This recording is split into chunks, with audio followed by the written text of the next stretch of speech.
Hola a todos, bienvenidos al podcast Salud por el Bienestar. Mi nombre es Fabiola Jiménez de la carrera de enfermería y hoy estoy acompañada de... De Kendall Vargas, también de la carrera de enfermería. Y bueno, en el episodio de hoy vamos a estar hablando sobre la menopausia. Entonces vamos a abarcar ciertos aspectos como qué es el síndrome climatérico, la menopausia en sí, cuáles son los síntomas, el tratamiento, cómo se diagnostica y también cuál es el enfoque desde nuestra carrera, que es enfermería, ¿verdad? Entonces, para comenzar, vamos a hablar sobre qué es el síndrome climatérico en sí. Sí, bueno, creo que esta parte, o bueno, todo este episodio va a ser muy importante para lo que es la población adulta principalmente, ¿verdad?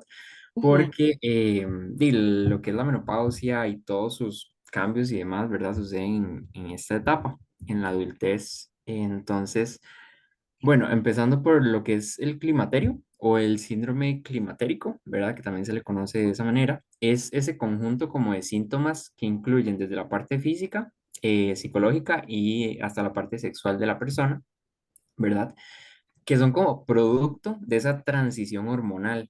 Entonces, es como cuando la persona ya empieza, o bueno, ya llega a un punto de su vida, de su ciclo vital, en donde se da la transición hormonal hacia la menopausia. Entonces, el climaterio también se le conoce culturalmente o comúnmente como lo que es la perimenopausia o premenopausia, ¿verdad? Entonces, bueno, solo para destacar que esa etapa sí va a comenzar como un par de un periodo de tiempo antes, ¿verdad? De lo que es ya la menopausia. Entonces, avanzando con la menopausia, ¿verdad? Que ya es el eje central del podcast, ¿verdad? Es cuando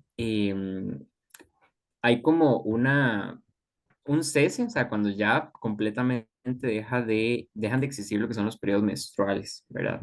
Entonces, como cuando la persona pierde la menstruación o deja de tenerla. Entonces, y eso sucede pues 12 meses consecutivos sin lo que es la menstruación. Entonces es como, ya cuando pasaron 12 meses seguidos, digamos, y que la persona no tenga la menstruación o el periodo, ya se puede indicar que está en la menopausia.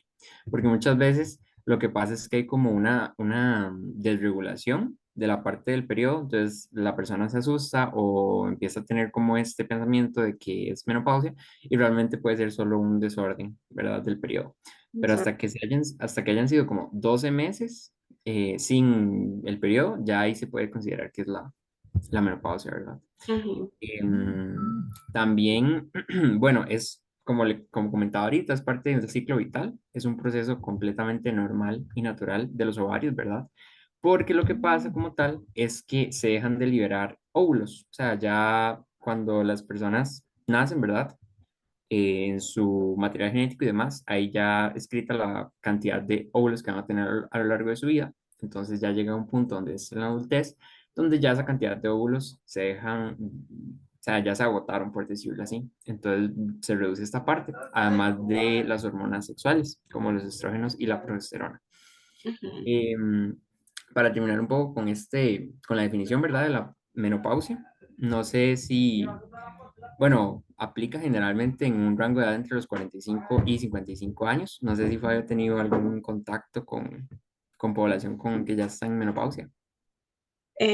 Bueno, hasta el momento, pues no, de personas que ha atendido en sí, eh, no, no he tratado como ese tema en sí, digamos. Ujú. No sé vos.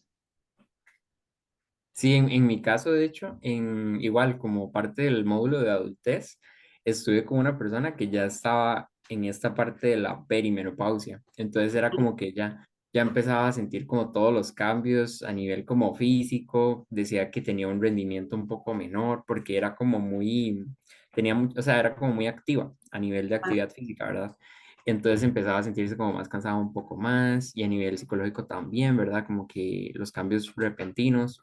Entonces, todos esos como factores que indicaron que ella estaba en un proceso ya de perimenopausia o de menopausia, porque en mm, realidad eh, ya estaba como en ese proceso de no tener periodo, de mm, hecho, y ya eran un par de meses seguidos, entonces había que esperar a que fueran los 12 meses consecutivos, digamos, para ya decir que sí tenía la menopausia, ¿verdad? Ah, qué interesante. Entonces sí, eso varía mucho, depende de la persona.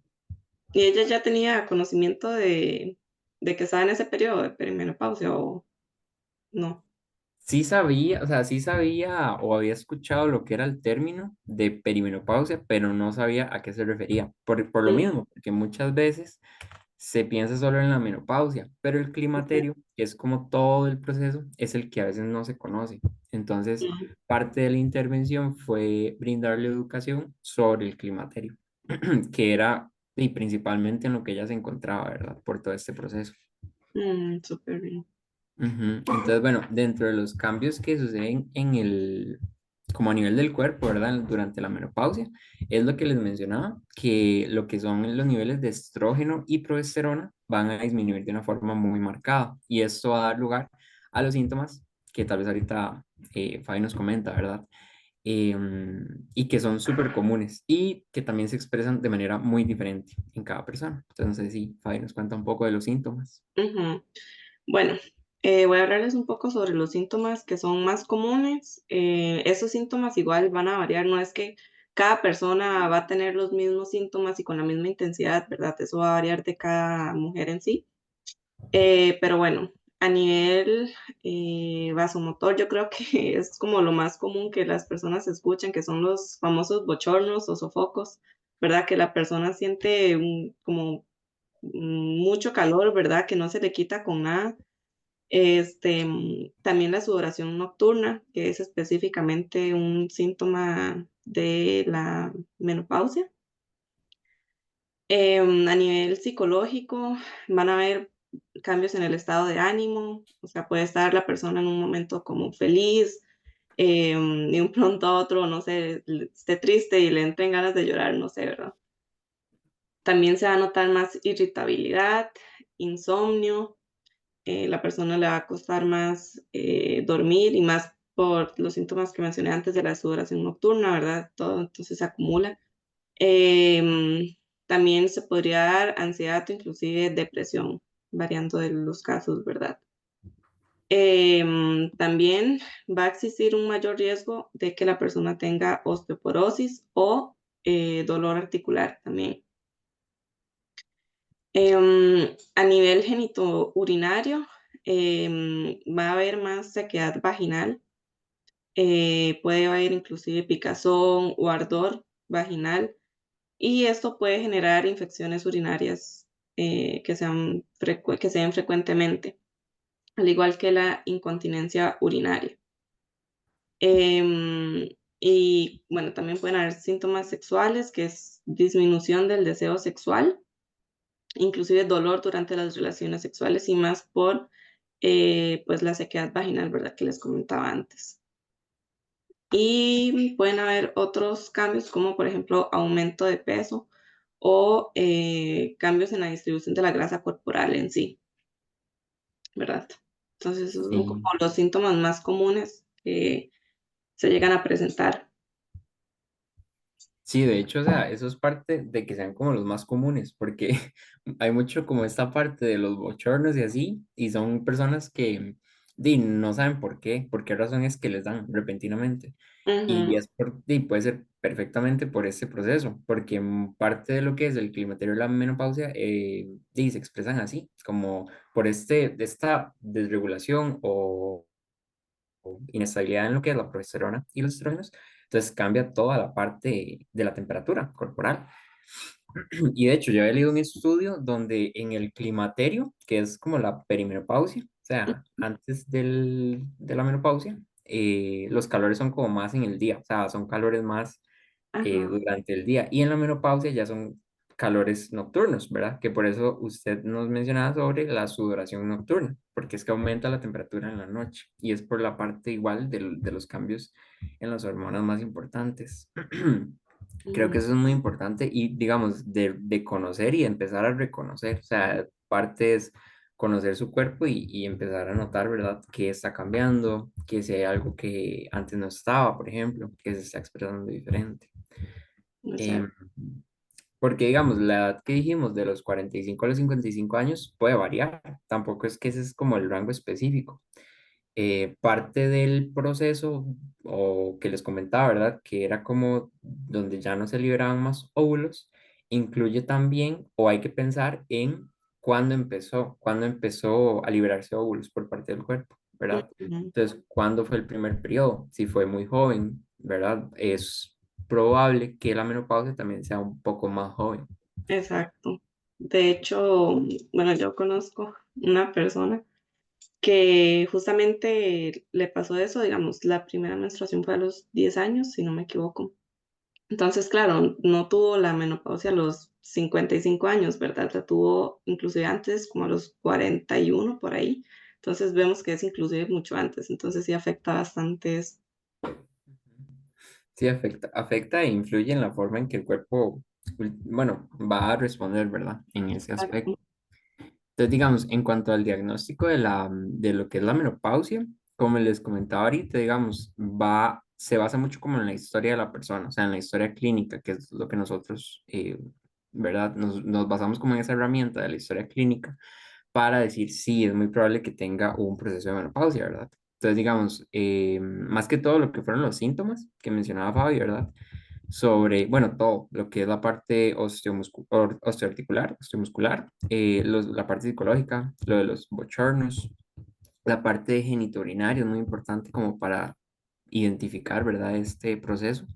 Y lo principal es amenorrea, ¿verdad? Por 12 meses, que la amenorrea es lo que les comentaba que la persona deja de tener como el periodo, mm, ¿verdad?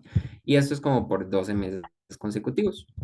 Aparte de eso, también existen pruebas como para ver cómo están las hormonas en su cantidad, ¿verdad? Y en los casos necesarios. Entonces se ve como principalmente lo que es la hormona folículo estimulante, que esta es como importante a nivel de la persona, ¿verdad?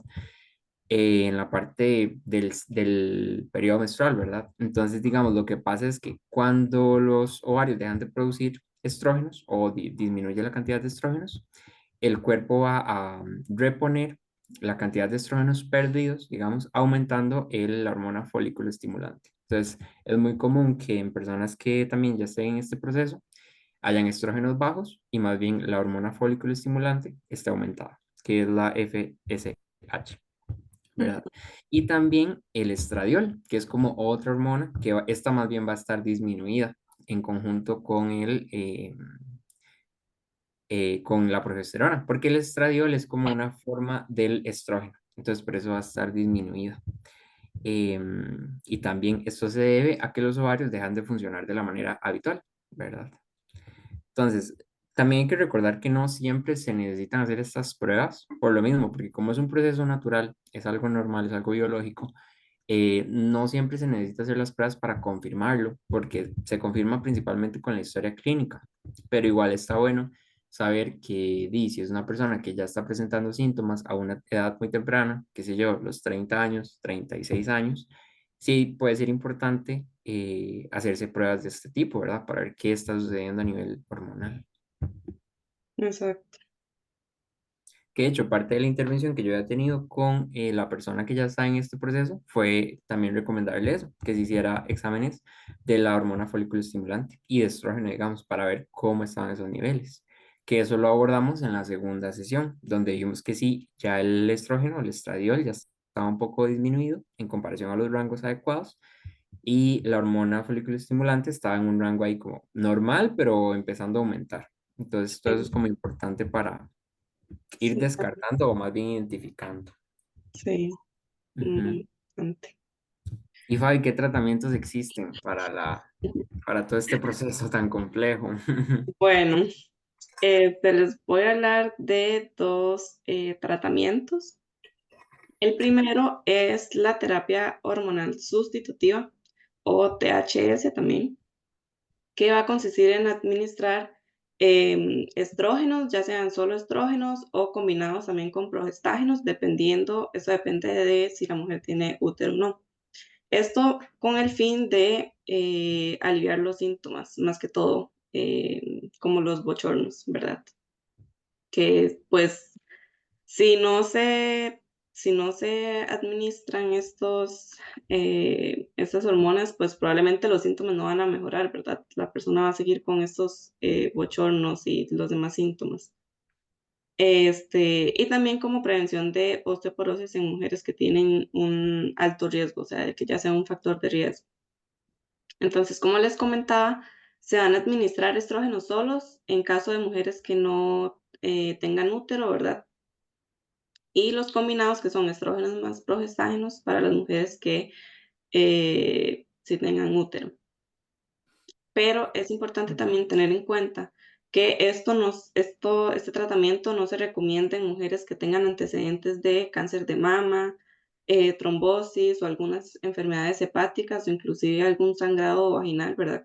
Eh, que no tenga ninguna explicación, ¿verdad? Como un diagnóstico. Entonces, siempre debe ser esto indicado y supervisado por un médico, ¿verdad? Que le valore el caso y ya se determine. Ese es el primer tratamiento. Está el tratamiento no hormonal, que se administran antidepresivos, perdón, que son como por ejemplo paroxetina, venlafaxina o gabapentina, que igual tiene el objetivo de ayudar con los síntomas de los bochornos. Em, Y para los síntomas genitourinarios, se recomiendan los lubricantes vaginales y los estrógenos vaginales de acción local para los síntomas de sequedad vaginal, ¿verdad? Y ardor y picazón que comentábamos antes. Ujú, Y bueno, ya esas son como recomendaciones o cambios en el estilo de vida en sí que pueden ayudarles, como por ejemplo mantener una alimentación saludable que sea rica en calcio y también vitamina D, que se realice ejercicio, ¿verdad? Regularmente, em, todos los días, ¿verdad? No es que sea como un ejercicio intenso de 2 horas, ¿verdad? ¿No? Con que se ejercite, ¿verdad? Diariamente el tiempo que se pueda, ya eso es, pues, un progreso. También que duerma, que trate de dormir lo mejor que pueda, ¿verdad? Evitar situaciones estresantes, ¿verdad? Que eso, bueno, a todos nos beneficia bien evitar el estrés, ¿verdad? También si la persona consume tabaco, pues se recomienda abandonarlo y también el consumo excesivo de alcohol y bueno, que se mantenga con los controles médicos regulares, ¿verdad? Para ver cómo siguen em, proceso. ujú. Sí, de hecho esa parte de los controles médicos es bastante relevante como para ver que todo lo demás esté funcionando bien, porque a pesar de que es algo normal que va a suceder, digamos, y que va sucediendo poco a poco, de manera gradual, igual hay que ver cómo está funcionando todos los demás sistemas, ¿verdad? Para que funcionen en conjunto para mantener el bienestar de la persona. De hecho, parte del tratamiento que mencionaba Fabi, lo que es la terapia hormonal sustitutiva, muchas veces no es necesario. O sea, no es como que Ujú. a todas las personas que estén pasando por un proceso de menopausia tienen que de fijo llevar una terapia hormonal sustitutiva, porque realmente eso varía de cuerpo a cuerpo. O sea, realmente si el cuerpo lo necesita, comprendiendo esta necesidad, como que de verdad los síntomas están alterando demasiado la vida cotidiana de la persona, es muy probable que haya una terapia hormonal sustitutiva por parte del médico, ¿verdad? De recomendación. Pero si es algo que el cuerpo va manejando, gestionando de una manera bajo control, por decirlo así, donde no se afecta como la cotidianidad, y la medicalización puede ser algo evitable y más bien enfocarse desde la parte no farmacológica, con los hábitos que mencionaba Fabi. El ejercicio, súper importante para la parte de la osteoporosis, para evitar esta parte, la pérdida de la función de los huesos o la pérdida de la misma, o sea, lo que contienen los huesos, ¿verdad? Por la parte hormonal, ¿verdad? Y sus afectaciones. La alimentación saludable y el dormir bien y el no estresarse es súper importante, porque todo eso es algo que afecta a nivel emocional, psicológico y también nos va a afectar en el día a día. Entonces creo que es importante como tener en cuenta eso, que no siempre hay que utilizar el tratamiento a menos de que el cuerpo lo pida de su manera, digamos, que uno lo reconozca y que el médico ya lo indique. Y también hay otros síntomas que se pueden di, controlar con otras partes, como los lubricantes vaginales, por ejemplo, en la parte de la actividad sexual o la alimentación que mencionábamos, ¿verdad? Entonces, bueno, desde enfermería, creo que, no sé si Fabi ha tenido como esa parte de brindar educación sobre cualquier tema, pero a mí realmente me gustó mucho cuando pude dar educación sobre este tema, en mi caso, Ujú. porque, o sea, es un tema muy normal, pero que al mismo tiempo tiene como muchos mitos y cosas así. Entonces, bueno, desde enfermería creo que eso es muy importante, lo que hacemos nosotros en la parte de la educación, ¿verdad? Sobre los cambios, sobre la definición, algo tan simple como la definición, es algo que se debería enfocar más y hacer más énfasis a veces para que las personas no entren en crisis, ¿verdad? Cuando tengan algún cambio, sino que sea algo ya algo recibido de una manera natural, normal. También lo de los hábitos, ¿verdad? Siempre promover, bueno, nunca promover la automedicación, pero sí es bueno promover como los controles y chequeos médicos regulares cada 6 meses, por menos o un año, una vez al año. Y el autocuidado, ¿verdad? Los hábitos como el ejercicio, la alimentación saludable, el dormir bien, tener higiene de sueño. Muchos temas que hemos hablado acá en los podcasts, ¿verdad? Tenerlos muy en cuenta como para tener ese bienestar integral en la persona.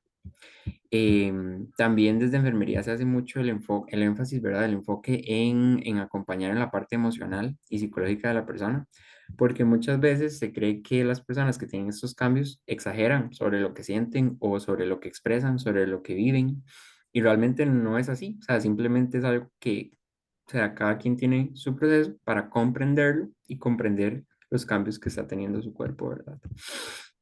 Y esto, conocer el cuerpo, conocer en sentido de si hay cambios, detectarlos a tiempo. Y lo de los mitos también, muy importante. No sé si Fabi tiene alguna otra enfoque de enfermería. No, no, súper bien lo que dices y nada, tener en cuenta eso que mencionabas antes de que cada cuerpo va a ser diferente y que va a tener pues necesidades diferentes y tratamientos diferentes, ¿verdad? No es que todo va a ser igual. Entonces eso también es muy importante siempre informar, decirle a la persona, ¿verdad? Pero sí. Em, no sé si quieres mencionar algo más o ya estaríamos por el episodio de hoy. No, creo que lo más importante para mí es eso, como que no, o sea, que la parte de educación y la información sí se dé muy, de una manera fiable, o sea, como válida, y que no se crea mucho o siempre en los mitos. Realmente que los mitos no van a ayudar en un sentido real, sino que pueden alimentar o dar lugar a otras cosas, ¿verdad? Que pueden hacer, que pueden ser negativas para el autocuidado. Entonces, sí, como romper esos mitos, no creer en los mitos, tampoco divulgarlos y más que todo informarse y conocer el cuerpo y si se detecta algo fuera de lo normal, pues buscar a un profesional de salud, ¿verdad? Exacto, sí. Entonces, de mi parte, creo que eso sería todo con el tema de la menopausia. Sí, entonces, bueno, hasta aquí estaríamos con el episodio de hoy. Muchas gracias y nos veríamos en el siguiente episodio. Chao. Luego.